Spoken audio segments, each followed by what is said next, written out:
સૌહાર્દ જળવાઈ રહે, જુદા જુદા ધર્મોના લોકો વચ્ચે ભાઈચારો વધે તેવા ઉમદા હેતુથી અમદાવાદ પોલીસ કમિશનર શ્રી જ્ઞાનેન્દ્રસિંહ મલિક સાહેબ દ્વારા આ તહેવારોમાં blood donation camp, cricket match જેવા આયોજનો કરવાની સૂચના આપવામાં આવેલ, જેના આધારે સેક્ટર 2 ઇન્ચાર્જ શ્રી નીરજકુમાર બડગુજર સાહેબ તથા ઝોન 6 ડીસીપી શ્રી રવિ મોહન સૈની સાહેબના માર્ગદર્શનમાં તથા ઝોન 6 પોલીસ સ્ટેશન વિસ્તારમાં આવેલ ગણપતિ પંડાલ આયોજકોની મદદથી તેમજ ઇન્ડિયન રેડ ક્રોસ સોસાયટીના સહયોગથી આજ રોજ મેગા બ્લડ ડોનેશન કેમ્પનું આયોજન કરવામાં આવ્યું છે. તો આપ બધાને રિક્વેસ્ટ છે કે પહેલા તાલીઓથી આપણે બધાનું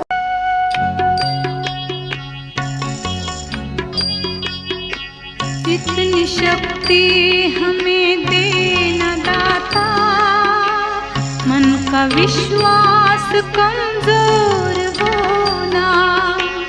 इतनी शक्ति हमें देना दाता, मन का विश्वास कमजोर होना.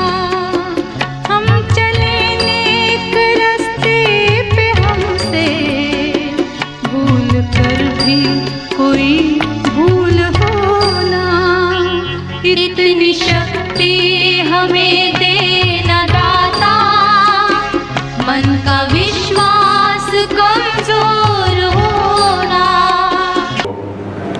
અહીંયા અમારા પોલીસના સાથી અધિકારીગણ, પોલીસના જવાનો, તમામ અહીંયા ડોનર્સ જે બ્લડ ડોનેટ કરવા માટે આવ્યા છે, તમામ આમંત્રિતો, પત્રકાર મિત્રો, ભાઈઓ અને બહેનો, આ ખરેખર જે કહીએ કે લોહીનો રંગ એક જ હોય છે. આ એક એવો પ્રોગ્રામ છે જે કહીએ તો આખા વર્ષમાં સૌથી સારો જે મને ગમ્યું છે એ આ જ પ્રોગ્રામ છે. અહીંયા આવ્યા પછી મેં રેડ ક્રોસના થેલેસીમિયા પેશન્ટ્સના પણ ત્યાં વિઝિટ કરી, જોયા કે કેટલા ચેલેન્જ અમુક લોકોના લાઈફમાં હોય છે.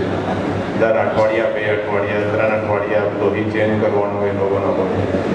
તો આ જે એક પ્રોગ્રામ છે એ પહેલાં રથયાત્રા વખતે યોજાતા હતા. ક્રિકેટના ટુર્નામેન્ટ, એકતા કપ તરીકે, બ્લડ ડોનેશન કેમ્પ, જુદા જુદા પ્રોગ્રામ કોમી એકતાના યોજાતા હતા.